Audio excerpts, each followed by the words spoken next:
नमस्कार, आभार, अभिनंदन, स्वागत आप सभी का। हेलो मनी नाइन, मेरा सवाल है में और आखिरी कारोबारी दिन, लेकिन बाजार में मजबूती है, ये अच्छी बात दिखाई दे रही है। और एडवांस डिक्लाइन रेशियो भी पूरी तरीके से बुल्स की गिरफ्त में है।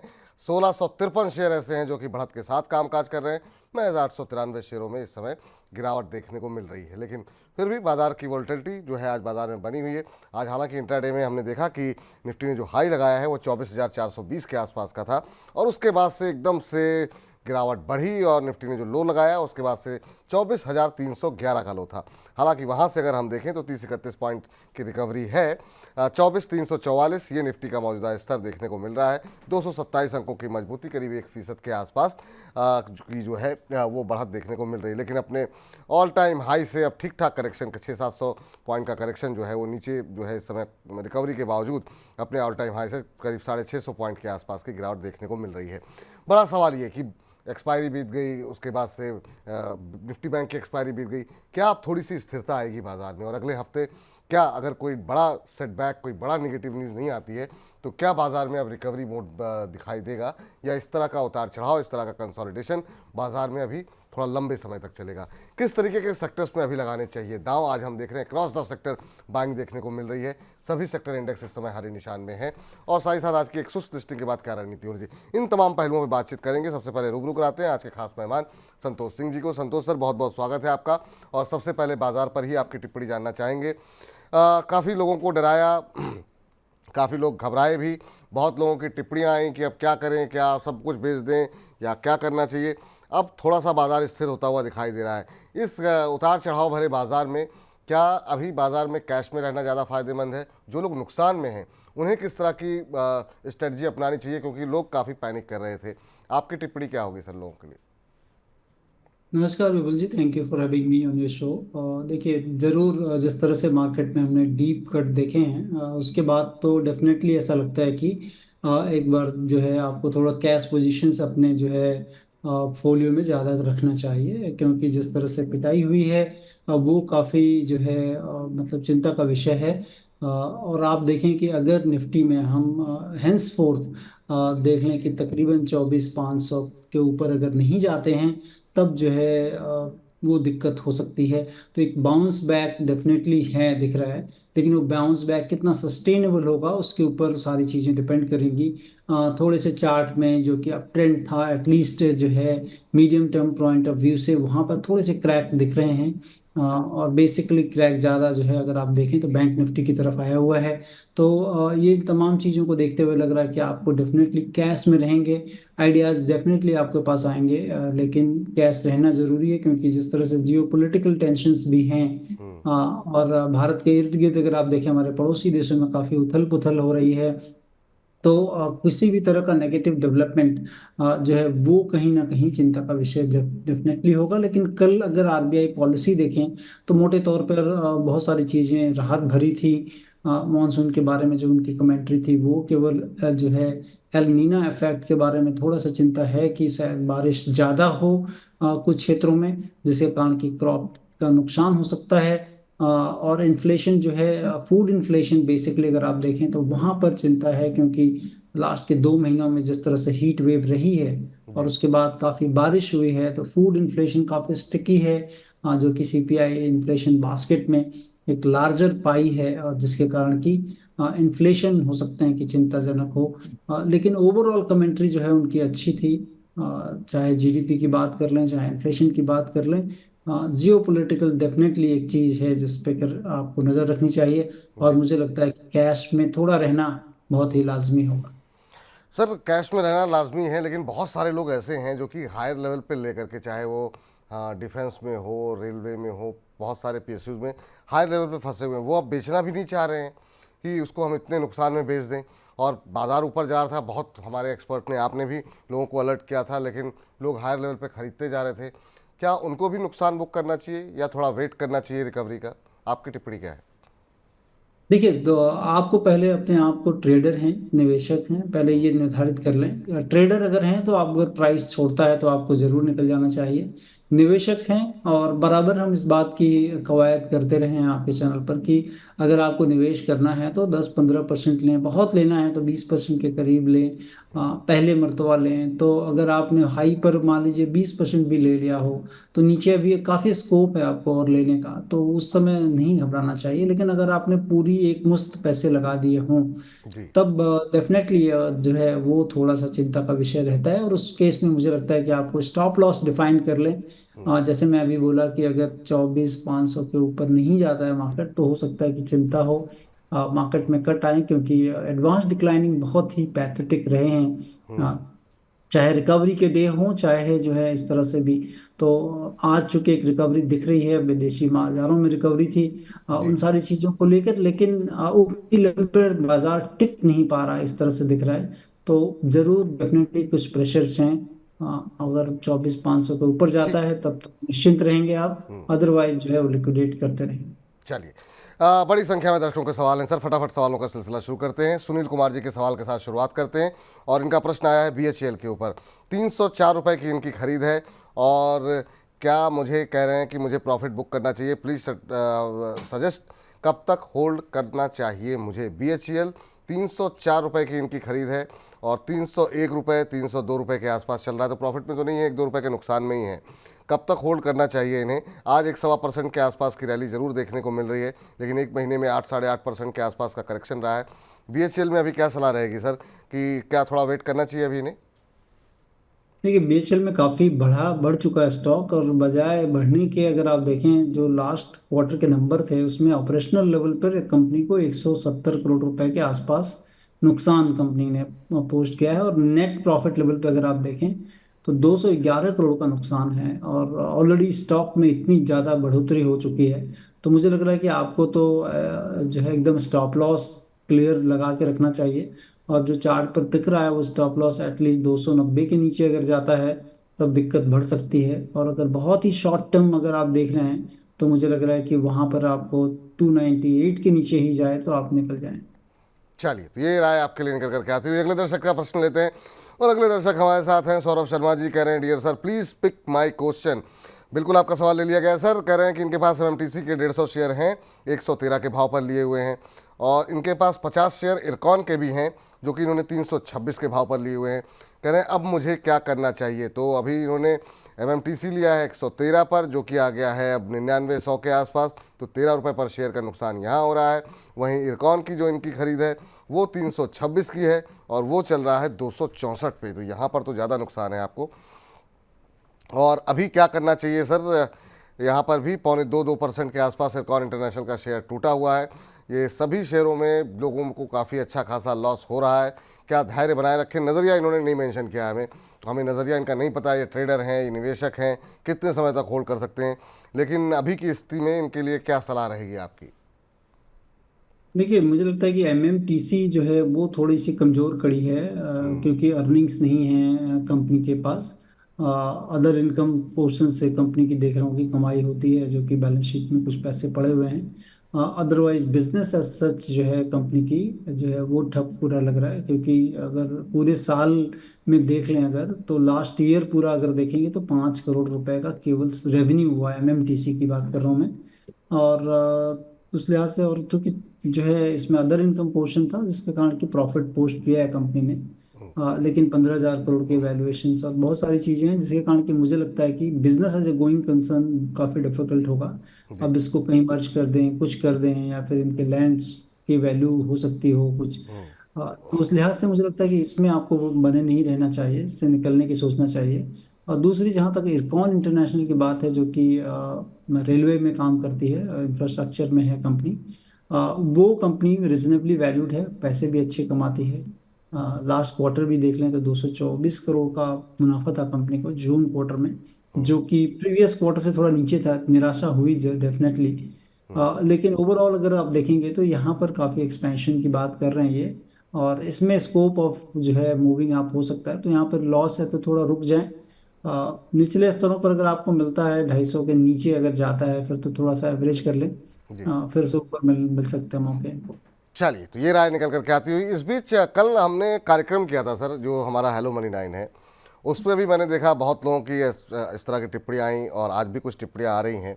मैं चाहता हूँ कि इसका उत्तर दे दिया जाए। कह रहे हैं कि योगदीप गुरुंग जी का सब की टिप्पणी है। कह रहे हैं विपुल जी, आप हम रिटेलर्स के लिए अगर शो बनाते हैं तो फिर क्यों निगेटिव लोगों को लेकर के आते हैं, शॉर्ट टर्म व्यू देते हैं, और तमाम तरह की टिप्पणियाँ इस तरह की। कल भी था कि ऐसे लोगों को मत लाए कि जो बाज़ार के बारे में निगेटिव बोले। सर, आपकी सुरक्षा बहुत ज़रूरी है। आपको ये बात क्यों नहीं समझ में आ रही कि हो सकता है, मुझे नहीं पता आप लोग कब से निवेश कर रहे हैं, लेकिन बाज़ार में बड़ी बड़ी गिरावटें आए हैं। ऐसे में अगर कोई व्यक्ति ये सलाह दे रहा है कि अभी बाज़ार में फलां सेक्टर में दबाव रह सकता है, निकल जाइए, लॉस बुक कर लीजिए। कुछ लोगों ने ये भी टिप्पणी की क्या सरकारी कंपनियां बंद हो जाएंगी। बंद होने की बात नहीं है। अगर आपका बहुत लंबा नज़रिया है, 4 साल, 5 साल, 10 साल, तो ठीक है। लेकिन अगर आपका नज़रिया 2-4, ज़्यादातर लोग कह रहे हैं 6 महीने में कहाँ जाएगा, 3 महीने में कहाँ जाएगा, 1 महीने में कहाँ जाएगा, तो अगर कोई व्यक्ति कह रहा है कि नहीं यहाँ पर अब स्टोरी पूरी हो गई है, काफ़ी ज़्यादा तेज़ी आ चुकी है, तो उस बात को स्वीकार करिए।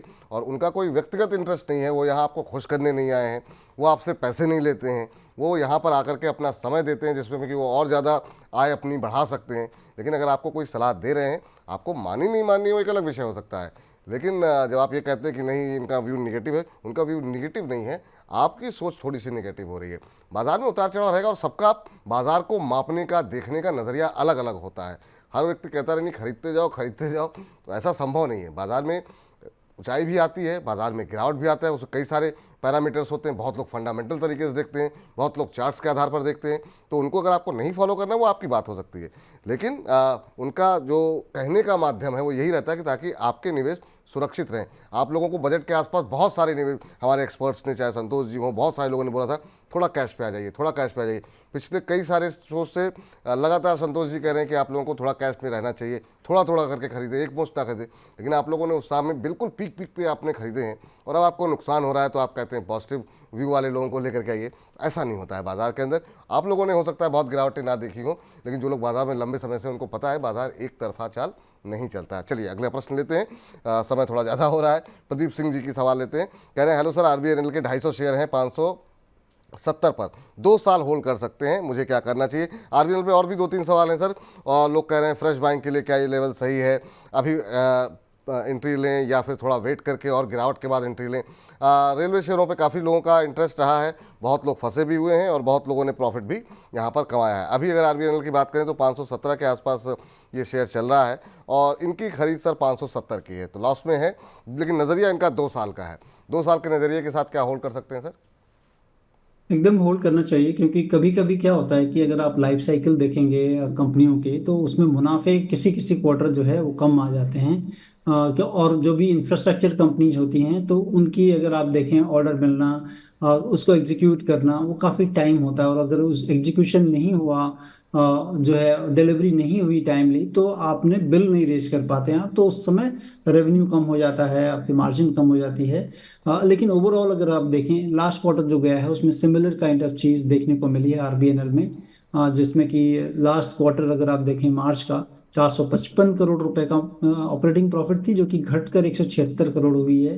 तो ऐसा तो नहीं है कि रेलवे के सारे प्रोजेक्ट बंद हो गए हैं, ठप हो गए हैं। और सरकार की मंशा भी है कि ये जो जितने भी इंफ्रास्ट्रक्चर हैं, रेलवे के हों या फिर रोड के हों, वो अच्छे होने चाहिए।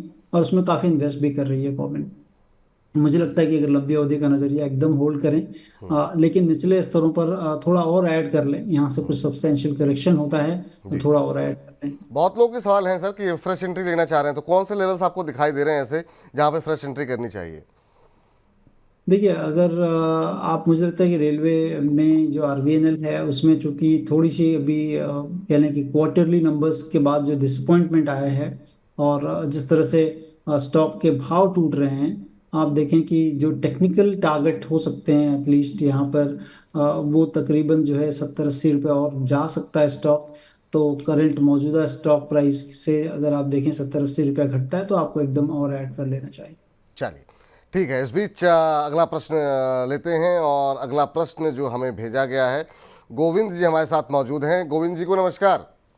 नमस्कार सर जी, नमस्कार। कैसे हैं गोविंद जी आप?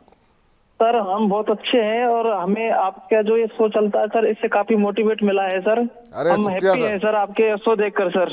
अरे सर धन्यवाद सर। कहाँ से बोल रहे हैं गोविंद जी आप? सर मैं राजस्थान जयपुर से बात कर रहा हूँ सर अभी। ओ, पिंक सिटी से बोल रहे हैं, बहुत खूबसूरत जगह है सर। और अक्सर वहाँ पर जी हमें सर। जाना होता है और बहुत अच्छी जगह है, बहुत अच्छा राज्य है, बहुत अच्छे शहर है। बताइए सर क्या पूछना चाह रहे हैं और कैसा अपने दोस्तों वगैरह को दिखाते हैं कि नहीं मणिनारायण के प्रोग्राम आप? बिल्कुल सर, ऑल फैमिली हमारा इसका सर सब सब्सक्राइब ले रखा है सर, अच्छे से देखते हैं sir. Thank you sir, thank you. बताइए क्या सवाल है सर? सर मेरा हिंदुस्तान जिंक लिया हुआ है सर, मेरा नजरिया सर 1 से 2 साल का है, 680 पे लगा हुआ है सर। 680 पे लिया आपने? जी सर। चलिए अभी तो थोड़ा नुकसान में आप आ गए हैं, कितने समय तक होल्ड कर सकते हैं इसे आप? सर इससे 1 से 2 साल तक होल्ड कर सकता हूँ सर। चलिए लंबे समय का नज़रिया है आपका, ये अच्छी बात है। लेकिन मेटल में हमने देखा बीच में काफ़ी दबाव देखने को मिला था, हालांकि एक अच्छी रैली के बाद अब लंबा समय हो गया थोड़ा कंसोलिडेशन का। पिछले एक महीने में 11-11.25% के आसपास का करेक्शन रहा है। सर क्या सलाह रहेगी? करीब करीब इनको 82-83 रुपये का नुकसान पर शेयर का हो रहा है। हालांकि नज़रिया इनका लंबी अवधि का है। बीच में हमने देखा था जब जिंक की कीमतों में उछाल आया था, मेटल शेयरों में भी रिकवरी आ रही थी चाइना की डिमांड को देखते हुए, लेकिन उसके बाद से पूरा मामला ठंडा पड़ गया और मेटल में फिर से सुस्ती गहरा गई। आपकी राय क्या रहेगी? क्या 1-2 साल के लिए होल्ड करना चाहिए ये? मुझे लगता है कि एकदम करना चाहिए। जिस तरह से नंबर्स हैं कंपनी के और जो भी एक्सपेंशन प्लान्स हैं कंपनी के, उसके लिहाज से लगता है कि और रीजनेबली वैल्यूएशंस भी हैं। चूंकि मेटल सेक्टर में है थोड़ा ज़्यादा है, अगर आप से जो है सिग्निकल जो नेचर होते हैं उसके लिहाज से आप देखें तो मुझे लग रहा है कि निचले स्तरों पर अगर 2 साल का नज़रिया है तो अच्छा है। ये इनको ऊपर के प्राइस और मिल सकते हैं, तो आपके पास है अगर होल्ड करें। अगर लेना चाहते हैं तो डेफिनेटली थोड़ा सा और वेट कर लें, यहाँ से कुछ करेक्शंस अगर मार्केट में अगर होते हैं तो उसके लिहाज से अगर आप समझें कि 7-8% का करेक्शन अगर होता है तो वहाँ पर और ऐड कर लें। जी चलिए इस बीच से आगे बढ़ते हैं और अगले प्रश्न पर जाते हैं, और ये प्रश्न भी रेलवे से ही जुड़ा हुआ है। IRFC को लेकर के हमारे एक दर्शक हैं जिन्होंने कि प्रश्न भेजा हुआ है और ये जानना चाह रहे हैं कि सर IRFC में अभी क्या करना चाहिए। 215 का इन्होंने लिया हुआ है। रेलवे को लेकर के ओवरऑल हमने बात कर ली आपसे आरबीएल को लेकर के, लेकिन ओवरऑल रेलवे पे व्यू क्या है और यहाँ पर कौन से ऐसे शेयर हैं जो आपको लगता है कि जहाँ पर अभी होल्ड करना चाहिए या जहाँ पर अभी गिरावट में खरीदारी भी की जा सकती है? 179 के आसपास से अभी भाव चल रहा है सर, ये लॉस में है और इनकी खरीद का भाव जो है 215 का है। ओवरऑल व्यू आपका रेलवे को लेकर के क्या है, क्योंकि अब थोड़ा सा एक नेगेटिव माहौल रेलवे के अंदर बनता हुआ दिखाई दे रहा है? देखिए, माहौल सच अगर आप देखें प्राइस पे जरूर बनते हुए दिख रहा है कि जितने भी प्राइस में गेन हुए थे उसमें थोड़े जो है करेक्शन देखने को मिल रहे हैं। और जब से जैसे कहते हैं ना कि भाव अगर चेंज होता है तो मन के अंदर का भी भाव चेंज होने लग जाता है। और IRFC पे हमने विपुल जी कई बार कहा है कि वैल्यूएशन मुझे थोड़े से ज़्यादा लगते हैं इस कंपनी के। कमाई डेफिनेटली होती है, कंपनी जो है एक तरह से कह लें कि ब्रोकर की तरह है जो कि गवर्नमेंट ऑफ इंडिया को हेल्प करती है फंड रेज करने के लिए। इवन मतलब मिनिस्ट्री ऑफ रेलवे को हेल्प करती है फंड रेज करने के लिए, क्योंकि मिनिस्ट्री ऑफ रेलवे को बहुत सारे जो है प्रोजेक्ट करने होते हैं, उसके लिए पैसों की ज़रूरत होती है और मिनिस्ट्री जो है उधार लेती है मार्केट से। तो उस फंड को का जुगाड़ करना, उनको देना, उनको टाइमली देना या फिर उनका पे आउट देना, जो भी आता है भुगतान करना, तो ये सारी चीज़ें ये कंपनी करती है और उसका इनको ब्रोकरेज की तरह मिलता है। जी लेकिन वैल्यूएशन उस ब्रोकरेज के लिहाज से मुझे लगता है कि ज़्यादा है थोड़ा। अदरवाइज अगर आप देखें जो जैसा कि आप बोल रहे थे कि कौन से शेयर्स मुझे अच्छे लगते हैं, तो अभी थोड़ी देर पहले हमने RVNL की बात की थी। RVNL हमें लगता है अच्छा है, लेकिन वेट करें, करेक्शन तो ऑलरेडी हो चुका, सेट इन हो चुका है और थोड़ा क्योंकि सेंटिमेंट थोड़े नेगेटिव हैं, तो सेंटिमेंट अगर नेगेटिव हैं तो आपको थोड़ा और अपॉर्चुनिस्ट बनना चाहिए। वेट करें, देखते रहें कि शेयर्स में कितनी गिरावट रुक रही है, उसके बाद आपको डेफिनेटली लैच ऑन करना चाहिए। दूसरा IRCTC है जो कि एक प्लेटफॉर्म बिजनेस है, मोनोपोली बिजनेस है गवर्नमेंट ऑफ इंडिया मतलब मिनिस्ट्री ऑफ रेलवे में। ये कंपनी मतलब ये भी मुझे काफ़ी अच्छी लगती है कि आने वाले टाइम पे इसमें काफ़ी बढ़त हो सकती है। चलिए ये राय निकल करके आती हुई चलते हैं अगले दर्शक के पास, हमारे साथ जुड़ चुके हैं, उनसे बातचीत करते हैं। नमस्कार सर। हाँ जी सर, नमस्कार। नमस्कार, कैसे हैं सर? कहाँ से बोल रहे हैं? सर मैं पिछोर से बोल रहा हूँ सर, ग्वालियर संभाग में आता है सर, मध्य प्रदेश से। ओ ग्वालियर से बोल रहे हैं, बड़ी बढ़िया शानदार जगह से बोल रहे हैं। बताइए सर कैसे हैं आप और क्या करते हैं आप? सर मैं बढ़िया हूँ सर, मैं स्टूडेंट हूँ। अच्छा अच्छा, बस सर बहुत अच्छी मैंने बात है। सर ये जी। टीटागढ़ वैगन लिया था सर मैंने। किस भाव पे लिया है सर आपने? सर ये मैंने 1668 के भाव पे लिया है सर। अब तो काफी लॉस में हो गए आप, कितने समय तक होल्ड कर सकते हैं आप? हाँ सर, 11,000 का लॉस है, 34 शेयर है मेरे पास। 34 शेयर हैं, तो जब आपने रिजल्ट देखे तो निकलने की कोशिश नहीं की? जी सर, एवरेज कर लिया था मैंने, ओ 42 अच्छा। शेयर थे मेरे पास। तो सर 2-3 महीने का है हमारे पास टाइम, अभी दिवाली तक रुकना चाहूंगा। दिवाली तक तो आपका भाव आ जाए इसकी संभावनाएं थोड़ी कम लग रही हैं। बाकी संतोष जी से पूछ लेते हैं, क्या उनको ऐसा लग रहा है कि 1-2 महीने के अंदर ये जो है 300 का 300 जो है चढ़ जाएगा शेयर? क्योंकि नतीजे जो है शेयर के अच्छे नहीं रहे थे और उसके बाद से शेयर में दबाव देखने को मिला था। सर टीटागढ़ वैगन पे आपकी राय क्या रहेगी? आज लोग लगभग फ्लैट ट्रेड कर रहा है, 1600 के ऊपर की खरीद है और नतीजों ने थोड़ा निराश किया था। अभी क्या सलाह रहेगी इनके लिए, क्योंकि इनकी नुकसान इनको ठीक ठाक हो रहा है और नज़रिया भी छोटा है? देखिए, अगर छोटे नज़रिए हैं तो मुश्किल है, क्योंकि छोटे दिनों के लिए शेयर निकालना उसमें मैं काफ़ी माहिर नहीं हूँ कि क्या हो सकता है। हम लोग हमेशा लॉन्गर टर्म के लिए देखते हैं, और आपके चैनल पर कई बार इस चीज़ को बोल भी चुके थे कि टीटागढ़ वैगन स्पेशली, मतलब जो भी मार्केट प्राइस यहाँ से काफ़ी ऊपर था, और उस समय कई बार दर्शकों के प्रश्न आए थे और उस पर हमने कहा था कि काफ़ी बढ़ चुका है ऑलरेडी, क्योंकि पॉजिटिव्स काफ़ी फैक्टर्ड इन कर चुके हैं स्टॉक। और जब कभी पॉजिटिव ज़्यादा फैक्टर्ड इन हो जाए और रिजल्ट्स में निराशा होती है, तब स्टॉक में बहुत बड़ी गिरावट देखने को मिलती है, और सिमिलर काइंड ऑफ चीज़ इसके साथ हुई है। वैल्यूएशन थोड़े अभी भी हाई हैं। मैं कहूँगा कि अगर शॉर्ट टर्म का नज़रिया है तो जितनी जल्दी से जल्दी हो निकल जाए, क्योंकि डाउनवर्ड ट्रेजेक्टरी में है। अगर कोई बाउंस मिलता है आपको तो वहां पर आप निकलने की सोचें, क्योंकि नंबर्स नहीं सपोर्टिव हैं और ओवरऑल सेंटिमेंट थोड़ा वीक दिख रहा है मार्केट का। चलिए ठीक है, ये सलाह निकल करके आती हुई इस बीच 1000 से ज़्यादा दर्शक हमारे साथ जुड़ चुके हैं सिर्फ हमारे यूट्यूब पर। इसके अलावा हमारे फेसबुक, हमारे ऐप पर भी बड़ी संख्या में दर्शक जो है जुड़ रहे हैं। तो आप सभी का बहुत बहुत तहे दिल से शुक्रिया। ऐसे ही इस कार्यक्रम को और विस्तार दीजिए और ज़्यादा लोगों तक पहुंचाइए। अपने व्हाट्सएप पे इसके लिंक को कॉपी करके अपने परिवारजनों के साथ, अपने दोस्तों के साथ, अपनी फैमिली के साथ, अपने कलीग्स, ऑफिस के कलीग्स के साथ भेजिए, ताकि जो मिस इन्फॉर्मेशन बाज़ार के बारे में लोग पहुँच रही है और लोग काफ़ी नुकसान कर रहे हैं वो ना हो। सही जानकारी सही तरीके से लोगों तक पहुंचती रहे और मनी 9 का परिवार यूं ही अपना विस्तार करता रहे। चलिए आगे बढ़ते हैं। आदर्श पांडे जी का सवाल लेते हैं, जिन्होंने हमें जो है वो प्रश्न भेजा है, और साथ ही साथ आदर्श जी ने हमें मनी 9 को 100 रुपये की भेंट भेजी है और साथ ही साथ अपना प्रश्न भी भेजा है। कह रहे हैं सर, अवंती फीड और एफएल इंडिया में प्रॉफिट बुक करें या अभी होल्ड करें? एफएल इंडिया में और अवंती फीड्स पे मुझे फिलहाल करीब 10% का फ़ायदा हो रहा है। 100 शेयर मैंने दोनों के लिए हुए हैं। अवंती फीड्स पे तो अभी हम बजिंग स्टॉक्स पे चर्चा करेंगे, तो आप सुन लीजिएगा सर। लेकिन एफएल इंडिया पे ज़रूर हम बातचीत कर लेते हैं। 52 वीक हाई आज इसने अपना बनाया है। 6% से ज़्यादा की मजबूती, 1573 का लेवल चल रहा है अभी। 10% के प्रॉफिट में है सर। इस तरह के बाजार में क्या 10% का प्रॉफिट बुक कर लें, या फिर आपको लगता है कि यहाँ पे अभी गुंजाइश है, थोड़ा सा भी और होल्ड करना चाहिए? देखिए, काफ़ी नंबर्स तो काफ़ी मतलब अच्छे हैं इसके। जो जून क्वार्टर के नंबर हैं, उसमें हमने देखा कि रेवेन्यू में बढ़ोतरी दिखेगी, बहुत ज़्यादा नहीं, बट अगेन ऑन जो है अपवर्ड ट्रेजेक्ट्री है। लास्ट क्वार्टर में 98 करोड़ का ऑपरेटिंग प्रॉफिट था, इस बार 104 करोड़ का हुआ है। नेट प्रॉफिट लेवल पे सिमिलर है लास्ट क्वार्टर जो था और जो इस क्वार्टर में। तो और अगर पिछले साल से देखेंगे तो तकरीबन जो है 21 करोड़ रुपए ज़्यादा कमाया है कंपनी ने। तो नंबर्स काफ़ी अच्छे रहे हैं कंपनी के। तो मैं कहूँगा कि थोड़ा सा अपॉर्चुनिस्ट बनिए और राइड द टाइड करिए। अभी तक चल रहा है, चलने दीजिए। और जो मौजूदा स्तर हैं, अगर वहाँ से 3% का एक थंब रूल लगा लीजिए कि 3% अगर नीचे जाता है तो आप निकल जाओगे और आप प्रॉफिट बुक कर लोगे।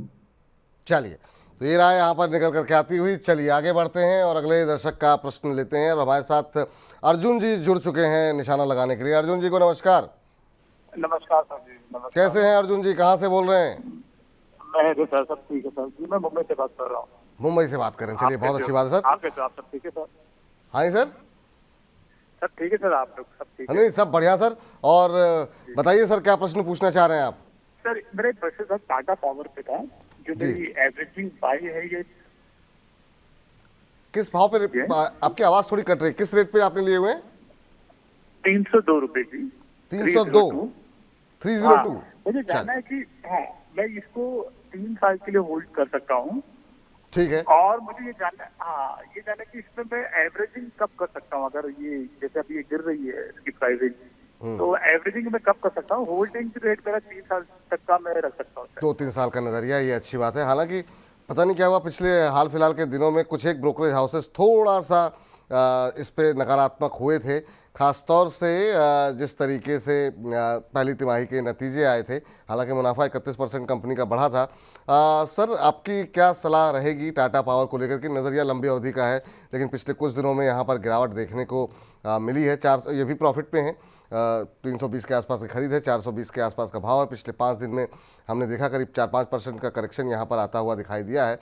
तो इस करेक्शन में क्या ये एवरेज कर सकते हैं? नज़रिया चूँकि लंबी अवधि का है, या फिर इनको एक बार के लिए प्रॉफिट बुक करने की सलाह देंगे? लंबी अवधि का नज़रिया है इनका। तो देखिए, लंबी अवधि का नज़रिया है तो आप होल्ड कर लें, क्योंकि आप देखें कि जो है लाइफ हाई इन्होंने ऑपरेटिंग प्रॉफिट पोस्ट की है जून क्वार्टर में 3062 करोड़ की, जो कि प्रीवियस क्वार्टर में 2307 करोड़ थी, और लास्ट ईयर सेम क्वार्टर में 2700 करोड़ थी, 2713 करोड़ के आसपास थी। तो काफ़ी अच्छे नंबर्स कंपनी ने पोस्ट किए हैं। और जिस तरह से लाइंड अप है कि आने वाले टाइम पे जिस तरह से कंपनी का ट्रांसफॉर्मेशन टूवर्ड्स जो कह लें कि रिन्यूएबल्स की तरफ होने का है, सोलर का काफ़ी बेनिफिट मिल रहा है इनको, सोलर पावर का। ये तमाम चीज़ें हैं जिसके कारण कि मुझे लगता है कि आप होल्ड करें। और जैसा उन्होंने पूछा कि कहाँ लेना चाहिए, मुझे लगता है कि 360 350 ये अगर आपको भाव मिलते हैं, वहाँ पर आप और फर्दर ऐड कर सकते हैं। चलिए, इसके अलावा प्रदीप जी भी हमारे एक दर्शक हैं, आशीष खटवानी जी भी हैं, जो कि टाटा पावर पे सवाल भेज रहे हैं। तो आप सभी लोगों को यही सलाह रहेगी। हालांकि कुछ लोगों ने काफ़ी ऊपर के भाव पे लिए हुए हैं। आशीष खटवानी जी 425 के भाव पे हैं, इनका नज़रिया 6 महीने का है। लेकिन पावर को ही बात आगे बढ़ाते हैं और उसके बाद अगले सेगमेंट पे हम जाते हैं। हमारे एक दर्शक हैं रंजीत मिश्रा जी। रेलवे पे हमने विस्तारपूर्वक बातचीत की सर, लेकिन पावर पर भी आपकी बात राय जानना चाहेंगे। एनटीपीसी, एनएचपीसी और सुजलॉन पर अपने विचार बताइए, ये कह रहे हैं रंजीत मिश्रा जी। तो पावर को लेकर के एनएचपीसी के नतीजे आए, नतीजे बहुत अच्छे नहीं दिखाई दिए लोगों को। सुजलॉन लगातार रफ्तार पकड़ रहा है, कल भी अपर सर्किट पे रहा, वहाँ पे क्या करना चाहिए? और एनटीपीसी पे भी आपकी राय जानना चाहेंगे, जहाँ पर कि कई सारे लोग पॉजिटिव भी दिखाई दे रहे हैं। इन तीनों पे आपकी राय क्या निकल करके आ रही है? क्योंकि आपके पास भी काफ़ी सवाल आते होंगे, इस पर काफ़ी ज़्यादा रिटेलर्स की नज़रें लगी हुई हैं। तो आपने सुजलॉन बोला, एनटीपीसी, और तीसरी कौन सी कंपनी बोली? सुजलॉन, एनटीपीसी और साथ ही साथ मेरे साथ से सवाल निकल गया, हाँ, एनएचपीसी जो कि नतीजे भी आए हैं, जिसके एनएचपीसी ने भी थोड़ा सा लोगों को परेशान किया हुआ है। फिर से जो है ये फिसलता हुआ दिखाई दिया है 100 के नीचे। हाँ, तो एनटीपीसी से शुरुआत करते हैं। देखिए, एनटीपीसी में मुझे लग रहा है कि काफ़ी बड़ा एक्सपेंशंस हैं इनके, और अगर प्राइस जो है देखें वैल्यूएशंस के लिहाज से काफ़ी रिजनेबल हैं। निराशा डेफिनेटली हुई है लास्ट क्वार्टर, जून क्वार्टर, क्योंकि आप देखें कि हीट वेव ज़्यादा थी और उस समय अगर मुनाफा ज़्यादा, मार्च के क्वार्टर में जो इनका ऑपरेटिंग प्रॉफिट था उससे कम थोड़ा ऑपरेटिंग प्रॉफिट हुआ है, इसलिए थोड़ी निराशा लोगों को हुई है। लेकिन given the kind of opportunity size जो कंपनी की है, मुझे लगता है एकदम होल्ड रखना चाहिए इनको ये शेयर। सुजलॉन की अगर बात कर लें तो सुजलॉन के जो नंबर थे, नंबर में लगातार जो है हम अपवर्ड ट्रेजेक्ट्री देख रहे हैं। 370 करोड़ का मुनाफा, जो कि मुझे 2021 के बाद सबसे ज़्यादा मुनाफा दिख रहा है इनके क्वार्टरली नंबर्स में। और सिमिलरली अगर आप देख लें कि नेट प्रॉफिट पे, जो कि 2022 में एक बार इनको अदर इनकम पोर्शन से 2472 करोड़ कमाई हुई थी, अगर उसको निकाल दें तो सबसे ज़्यादा मुनाफा भी इस क्वार्टर में किया है कंपनी ने पोस्ट। केवल थोड़ा सा जो है कह लें कि महंगा ज़्यादा दिखता है, 110 times price to earning multiples पर है। अगर आपके पास है, नई फ्रेश एंट्री की सलाह नहीं होगी, अगर है तो आप एक बार होल्ड कर लें। 71 के नीचे का एक स्टॉप लॉस जरूर लगा लें। जहाँ तक एनएचपीसी की बात है, एनएचपीसी के भी जून क्वार्टर के नंबर्स जो आए हैं, वो लास्ट जून क्वार्टर के नंबर्स से ऑपरेटिंग प्रॉफिट के लिहाज से कम है नंबर्स। लेकिन अगर नेट प्रॉफिट के लिहाज से देखेंगे, चूंकि अदर इनकम पोर्शन बढ़ा है तो ज़्यादा आए हैं, तो थोड़ी सी निराशा है। लेकिन डेफिनेटली अगर आप अपॉर्चुनिटी को देखें तो काफ़ी बड़ी अपॉर्चुनिटी है। मुझे लगता है कि अगर यहाँ से अगेन 7 to 10% करेक्शन होता है तो गुड टाइम टू एक्यूमुलेट। चलिए, तो ये राय निकल करके आती हुई पावर सेक्टर को लेकर के। पावर में आपका पसंदीदा शेयर कौन सा होगा सर, या पावर पे भी जान लग रही है आपको? हाँ, तो पावर में मुझे लगता है काफ़ी अपॉर्चुनिटी होगी, और आपके चैनल पर हमने कई बार टाटा पावर की बात की थी, 300 रुपये के नीचे था तब। दूसरा हमने एसजेवीएन, एनएचपीसी की बात की है। तो ये 3 शेयर्स मुझे लगते हैं कि काफ़ी प्रॉमिसिंग हो सकते हैं आने वाले टाइम के लिए। चलिए, टाटा पावर, एसजेवीएन, एनएचपीसी ये अच्छे लगते हैं। एसजेवीएन पे टारगेट और स्टॉप लॉस आपसे पूछेंगे, लेकिन उससे पहले रुक कर लेते हैं हमारे खास सेगमेंट सौदा मुनाफे का।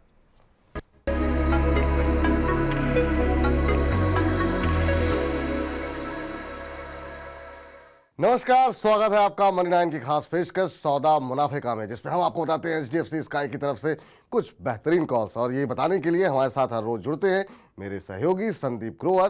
तो संदीप, बहुत बहुत स्वागत है आपका। बताइए आज एचडीएफसी स्काई की तरफ से कौन सी शानदार कॉल्स निकल करके आ रही हैं।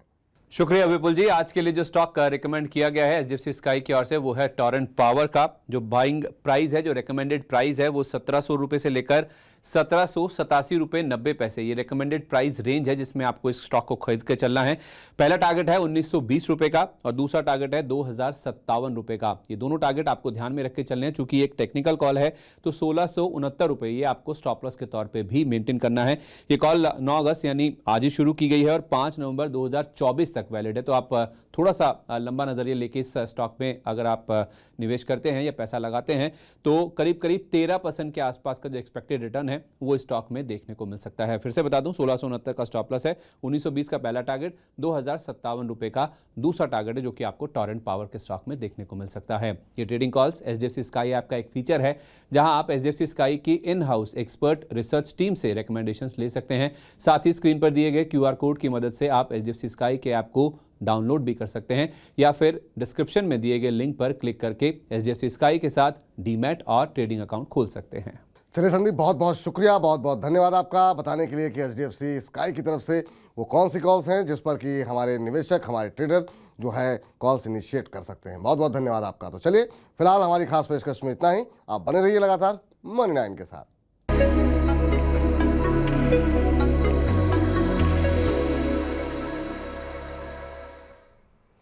चलिए, तो पावर पे लगातार हम बात कर रहे थे और पावर पर ही जो है यहाँ पर एचडीएफसी स्काई की तरफ से कॉल्स जो है वो निकल करके आती हुई। इस बीच एसजेवीएन पर भी प्रश्न लेंगे, लेकिन उससे पहले जरा संतोष जी वेट कर रहे हैं हमारा। संतोष जी से बातचीत कर लेते हैं। संतोष जी को नमस्कार। जी नमस्कार विपुल सर। नमस्कार संतोष जी, कैसे हैं आप? बढ़िया बढ़िया। मैं कितने दिन से ट्राई कर रहा हूँ, मेरा प्रश्न ही ले रहे थे आप। अरे सर, माफी चाहते हैं आपको कि आपको इतना लंबा इंतजार करना पड़ा। क्या प्रश्न है आपका? वो इक्सीकॉम का है मेरे पास, 40 शेयर है जी। 300 शेयर किस रेट पे लिए हुए आपने? 300 रुपए के। 300 रुपए पे आपने लिया हुआ है एक्सिकॉम का शेयर। और चलिए, आप अच्छे मुनाफे में। पहले तो आपको बधाई हो कि भाई ज़्यादातर लोग नुकसान की खबर लेकर आ रहे हैं, उसमें आप मुनाफे में हैं। कितने समय तक होल्ड कर सकते हैं इसे आप? 1-2 साल होल्ड कर सकते हैं इसको। ओ, लंबा नजरिया। एक्सिकॉम टेलीकॉम में जो है ये जी 300 रुपये पे आपने लिया हुआ है। और इन्होंने हाल ही में जो है हबजक के साथ जो है एक करार किया था, उसके बाद जो है हमने देखा एक अच्छी रैली यहाँ पर 1 महीने पहले जो है देखने को मिली थी। अभी 4.25% के आसपास की मजबूती देखने को मिल रही है। पिछले 1 महीने में करेक्शन यहाँ पर रहा है, 8-9% के आसपास का करेक्शन यहाँ पर रहा है, लेकिन काफ़ी शानदार रैली रही है सर। 300 पे लिया हुआ है, 424 का भाव। अभी क्या करना चाहिए सर? क्या होल्ड करके बने रहें? नज़रिया लंबा है। देखिए, अगर लंबा नजरिया है तो बने रह सकते हैं। नंबर्स के लिहाज से अगर देखें तो लास्ट क्वार्टर थोड़ा सा निराशा था मार्च क्वार्टर से, क्योंकि ऑपरेटिंग प्रॉफिट 28 करोड़ आई थी जो कि 46 करोड़ प्रीवियस क्वार्टर में थी। तो उस लिहाज से थोड़ी सी निराशा थी इसमें। लेकिन जहां पर कंपनी का प्रेजेंस है, मुझे लगता है कि वहां पर डिमांड रहेगी। जो टेलीकॉम सिस्टम में जहां पर वो कह लें कि ओवरऑल जो एनर्जी मैनेजमेंट है या रिक्वायरमेंट है टेलीकम्युनिकेशन साइट्स पे जो रहती है, उसका पूरा काम करते हैं ये। और मुझे लगता है कि वहाँ पर इसकी डिमांड आने वाले टाइम पे एकदम रहने वाली है। तो आप होल्ड कर लें। एक स्टॉप लॉस ज़रूर लगा लें कि 390 के नीचे का एक स्टॉप लॉस ज़रूर लगा के रखें। अदरवाइज मुझे लगता है कि होल्ड करना चाहिए। चलिए, होल्ड करना चाहिए। एसजेवीएन के आपको पसंद आ रहा था सर, एसजेवीएन पे आपका एक व्यू जानना चाहेंगे। वहाँ पर अगर जो लोग खरीदारी करना चाहें उनके लिए स्टॉप लॉस टारगेट क्या होगा, और ख़ासतौर से जिनके पास होल्डिंग है उनके लिए क्या नज़रिया रहेगा, ताकि हमें पावर के ऊपर हम अपना थंब लगाना चाह रहे हैं, तो हम चाह रहे हैं कि ये कवरेज पूरी हो जाए। तो देखिए, एसजेवीएन मुझे लगता है कि जैसा कि given the kind of opportunity जितनी भी रिन्यूएबल स्पेस में है ये कंपनी, आप समझ लें कि ये सरकार, ये उद्यम जो है वो केंद्र सरकार और हिमाचल सरकार का एक मिला जुला उपक्रम है। और इसमें जो आने वाले टाइम पे जिस तरह से कह लें कि रिन्यूएबल्स स्पेस में एक्सपेंशन की बात की गई है, काफ़ी बड़ी चीज़ है। 20,000 करोड़ के करीब का, तो मतलब 10,000 करोड़ के एसेट है, 20,000 करोड़ एक्सपेंशन के लिए लाइंड अप है इसमें। तो बहुत बड़ी जो है एक्सपेंशन कंपनी कर रही है। और हाल फिलहाल में आपने सुना होगा कि इनको नॉर्थ ईस्ट से भी करीब 12,000 करोड़ के करीब का एक ऑर्डर शायद इनको मिला था। तो जो अपॉर्चुनिटी साइज को देखते हुए करंट मौजूदा प्राइस अगर अर्निंग्स पे देखेंगे तो 65 टाइम्स प्राइस टू अर्निंग है, जो कि महंगा लगता है, लेकिन अपॉर्चुनिटी साइज को देखते हुए लगता है कि सस्ता है। मुझे लगता है कि कंजर्वेटिव भी देखें तो 190 से लेकर 220-30 तक ये स्टॉक जा सकता है, गिवन द काइंड ऑफ जैसा भी मार्केट सेंटिमेंट हो। तो यहाँ पर आपको पोजीशंस रखनी चाहिए, अगर या कह लें कि मार्केट में कोई भी करेक्शन हो या फिर कोई क्वार्टरली नंबर्स खराब होने पे करेक्शन हो जाते हैं तो आपको वहाँ पर एक्यूमुलेट करना चाहिए। चलिए, तो ये राय निकल करके आती हुई सतीश तिवारी जी का सवाल ले लेते हैं। सतीश जी कह रहे हैं, विपुल जी नमस्ते जी, आपको भी बहुत बहुत नमस्कार सर। कह रहे हैं आज मेरा सवाल ले लीजिए। बिल्कुल आपका सवाल ले लिया गया है सर। कह रहे हैं मैंने अदानी पोर्ट के 50 शेयर 1304 पर लिए हैं, 3 महीने और रुक सकते हैं, होल्ड करें या फिर लाभ उठा लें। अब अभी की बात करें तो अच्छे मुनाफे पे तो हैं आप, बात सही है। 1300 पे आपने लिया हुआ, 1531 का भाव यहाँ पर देखने को मिल रहा है, आपने 1304 पे लिए हुए हैं, तो सर 200 रुपये इन्हें मिल रहे हैं। और जब भी हम लोगों की चर्चा हुई है अदानी समूह को लेकर के, ये आपका पसंदीदा शेयर है अदानी ग्रुप के अंदर, ये आपने कई बार जाहिर किया है। यहाँ पर ऊपर के टारगेट क्या देखने को मिल सकते हैं? क्या ये अपना जो 52 वीक हाई है 1620 1621 उस तरफ जाता हुआ दिखाई देगा, या अभी आपको रेंज में ही कामकाज करता हुआ दिखाई दे रहा है? क्या सलाह रहेगी आपकी यहाँ पर हमारे दर्शक के लिए? देखिए, कंपनी में अदानी पोर्ट, चूंकि हमारे समझिए कि इंडिया के सबसे बड़े पोर्ट जो है एसेट्स इनके पास है इंडिया में, और अगर इंडिया एक मैन्युफैक्चरिंग हब होगा या फिर हम यूज़ करने के लिए भी बहुत सारी चीज़ें बाहर से मंगाते हैं, तो इन इकोनॉमिक एक्टिविटी का जो क्वाशी, मतलब जिसे हम कहते हैं कि सबसे परोक्ष जो है मतलब प्रत्यक्ष लाभ जिसे होगा, वो प्रत्यक्ष लाभ इस कंपनी को होगा, क्योंकि अगर कोई भी आवागमन होगा पोर्ट के थ्रू तो जो है इस कंपनी को फायदा होता है उससे। और सबसे बड़ी कंपनी है, काफ़ी बड़ा एक्सपेंशन भी किया है कंपनी ने, और हर जगह जो है उद्यम कर रही है कि हम इसमें और भी एक्सपेंशन करते रहें। उस लिहाज से मुझे लगता है कि आपके पास अगर है तो 1490 के नीचे का पहले तो एक स्टॉप लॉस लगा लें कि मार्केट अगर ओवरऑल सेंटिमेंट खराब होता है तो आपका प्रॉफिट नहीं निकल जाए, अदरवाइज होल्ड करें। और लंबी अवधि का नजरिया हो तो मुझे लगता है कि आपको छोड़ देना चाहिए, भाव न देखें, क्योंकि अर्निंग्स जो है काफ़ी आने वाली है ऐसा लगता है।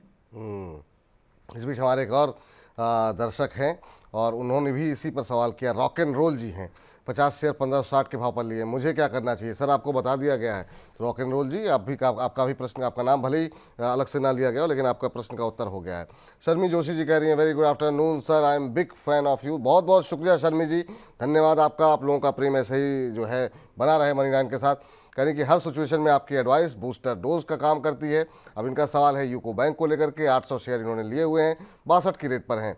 करें बाकी पोर्टफोलियो पर तो आपकी एडवाइस मिल जाती है शो से। चलिए, थैंक यू मैम, बहुत बहुत धन्यवाद आपका शर्मी जी। लेकिन इनका सवाल यूको बैंक को लेकर के, बैंकों में क्या हुआ सर? एकदम से ठंडापन आ गया और काफ़ी बातें हो रही थी बैंकों को, अगर भारत की इकॉनमी को मजबूत होना है बैंकों को चलना ज़रूरी होगा। लेकिन पिछले कुछ समय से चाहे आरबीआई की टिप्पणी रही हो उसके कारण, या वैसे भी बहुत दायरे में फंस गए हैं, और बहुत जो लोगों ने बैंकों में पैसे लगाए थे उनके सवाल काफ़ी आ रहे हैं। आपकी राय क्या रहेगी बैंकों को लेकर के आने वाले, अगर हम 2 4 6 महीने या साल भर का नज़रिया ले तो, और कहाँ पर यूको बैंक पे इनकी क्या सहायता कर सकते हैं सर आप? तो देखिए, ओवरऑल बैंकिंग की अगर बात की जाए तो मुझे लगता है कि थोड़े से प्रेशर जरूर है इनके ऊपर, क्योंकि डिपॉजिट्स में ग्रोथ उतनी ज़्यादा नहीं देखी जा रही है जितना कि हम एडवांसेस में ग्रोथ देख रहे हैं। तो डिपॉजिट्स में अगर ग्रोथ नहीं होता है तो सबसे बड़ी चीज़ एक केमिकल जो है परिवर्तन होता है इनकी पूरी बैलेंस शीट में, जिसके कारण कि इसको इनको हिट लेना पड़ता है और इनकी कमाई, क्योंकि बाहर से इनको पैसे लेने पड़ते हैं अगर इनको डिपॉजिट्स के रूप में पैसे नहीं मिलते हैं। पिछले कई महीनों से अगर जो देखें कि आप जिस तरह से तेजी स्टॉक मार्केट में है, लोग थोड़ा कम पैसा रखना चाह रहे हैं डिपॉजिट्स में, क्योंकि बहुत कम पैसे 7% 6% मिलते हैं, तो वो कहीं दूसरे जगह लगाना चाहते हैं जहाँ ज़्यादा पैसे मिल रहे हों। और ये चीज़ें बैंकों में फील की गई है, और कासा रेशियो जो बैंकों का एक बड़ा फ्री मनी जिसे हम कहते हैं बैंकों का होता है, उसमें भी हमने गिरावट देखी है। तो ओवरऑल ये इस दौर से बैंक गुजर रहा है, और एडवांसेस बहुत अच्छे रहे हैं, ऐसा नहीं है कि उस खराब रहे हैं। एनपीए किसी किसी बैंकों में हमने देखा कि थोड़ी प्रोविजनिंग्स बढ़ गई हैं एनपीए को लेकर। दूसरी चीज़ जो है, कभी भी हम अगर देखते हैं कि बैंकों को कि कौन सी बैंक लें तो सबसे पहले वैल्यूएशन देखते हैं, और वैल्यूएशन बैलेंस शीट से निकालते हैं हम बैंकों की, और बैलेंस शीट में हम बुक वैल्यू को देखते हैं, बुक वैल्यू से प्राइस को निकालते हैं कि प्राइस कितनी दूर है बुक वैल्यू से। अगर मौजूदा बैंक की बात कर लें तो 52 रुपए की बुक वैल्यू प्राइस है, और 23 रुपए की बुक वैल्यू है। मतलब डिफरेंस जो है काफ़ी ज़्यादा है। अगर आप देख लें कि स्टेट बैंक करीब करीब 2 के आसपास है, यूको बैंक की देख लें, कैनरा बैंक की देख लें, तो वो लोग रिजनेबली वैल्यूड हैं। ये बैंक मुझे लगता है कि ये ज़्यादा ओवर वैल्यूड है। तो पहली चीज़, जहाँ पर ओवर वैल्यूएशन हैं उस चीज़ को पोर्टफोलियो में रखना नहीं है, क्योंकि वहाँ बढ़ने में काफ़ी दिक्कत आएगी। अर्निंग्स काफ़ी ज़्यादा होनी चाहिए तब जाके स्टॉक बढ़ेगा, जो कि थोड़ा जो है मुश्किल लगता है। तो मुझे लगता है कि ऐसे बैंकों में जहाँ वैल्यूएशन ज़्यादा है वहाँ से निकलना चाहिए। चलिए ठीक है। मयंक वोहरा जी का है और सवाल, उसको भी जरा फटाफट ले लेते हैं। सर इनका भी सवाल बैंकों पर ही है। कह रहे हैं sir please take my question today. इनके पास पीएनबी के 55 शेयर हैं 120 के भाव पर। कह रहे हैं कि अभी ये शॉर्ट टर्म और लॉन्ग टर्म व्यूज़ में क्या हो सकता है, प्लीज़ बताएं, और क्या मुझे और भी मैं यहाँ खरीदारी कर सकता हूँ कि नहीं। दूसरा, जे.एन.के बैंक पे ये जानना चाह रहे हैं, जे.एन.के बैंक के बारे में इन्होंने कितने पे खरीदा हमको बताया नहीं है, लेकिन फिर भी पीएनबी और जे.एन.के बैंक ये तमाम वो लोग हैं। बाकी आईडीबीआई बैंक पे हैं, आईडीबीआई फर्स्ट बैंक पे भी हैं, और भी बहुत सारे सवाल बैंकों पे लेकर के आ रहे हैं। आपने काफ़ी विस्तारपूर्वक उत्तर दिया है बैंकों पे, लेकिन पीएनबी और जे.एन.के पे भी अगर आपकी टिप्पणी हो जाए तो सर। देखिए, पीएनबी के नतीजे तो अच्छे रहे हैं लास्ट क्वार्टर के, और पीएनबी में जो वैल्यूएशन है काफ़ी कंफर्ट है वैल्यूएशंस का। तो वो चीज़ मुझे लगता है कि जैसे कि अभी यूको की बात कर रहे थे, तो उससे काफ़ी ज़्यादा कंफर्ट पीएनबी पे है। मतलब गिरावट में कम गिरेगा, चलने में चल सकता है, क्योंकि वैल्यूएशंस कम है। 100 रुपए की बुक वैल्यू और 116 रुपए के भाव हैं। तो 1.16 टाइम्स जो है प्राइस टू बुक पे ट्रेड हो रहा है, तो काफ़ी रिजनेबल है और ग्रोथ भी देखने को मिल रही है। तो मुझे लगता है कि इसमें अगर आपके पास है तो आप एकदम होल्ड कर लें। जम्मू एंड कश्मीर बैंक की जहाँ तक बात है, तो उसमें भी सिमिलर काइंड ऑफ वैल्यूएशंस दिख रहे हैं। आप देखें, 111 रुपए की बुक वैल्यू, 113 का करंट मार्केट प्राइस, मतलब बुक वैल्यू के पास ही है एकदम प्राइस। और अर्निंग्स की जहाँ तक बात है, अगर हम देख लें जून क्वार्टर में, तो लास्ट क्वार्टर से थोड़ी निराशा हुई है इसमें, क्योंकि नंबर्स नीचे की तरफ आए हैं, जिसके कारण कि हमने प्राइस में गिरावट देखी है। लेकिन मुझे लगता नहीं है कि बहुत ज़्यादा गिरावट होगी।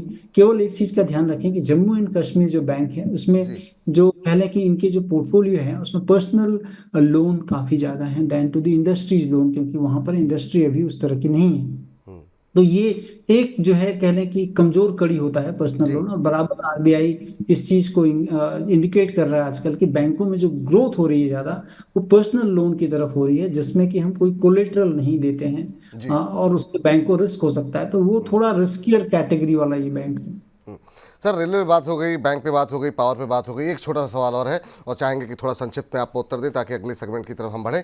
ऋत्विका जी का सवाल है, इनका सवाल तो जीआरएससी को लेकर के है, 2524 पे इन्होंने लिया हुआ है, लेकिन डिफेंस पे बहुत लोग एकदम से अवॉइड करने की सलाह देने लगे कि अब यहाँ से दूर हो जाओ, नुकसान बुक कर लो। क्या वाकई में अब नुकसान बुक करने का टाइम है? मझगांव डॉक पे, जीआरएससी पे, एससीआई पे बहुत सारे सवाल हमारे पास अभी आज भी आ रहे हैं और इधर पिछले कुछ दिनों से लगातार आ रहे हैं, और कई लोगों ने काफ़ी निराशा जाहिर की कि क्या अब सारी डिफेंस कंपनियां बंद हो जाएंगी, निकलने की सलाह क्यों दे रहे हैं? आपकी अगर संक्षिप्त टिप्पणी हो पाए तो सर।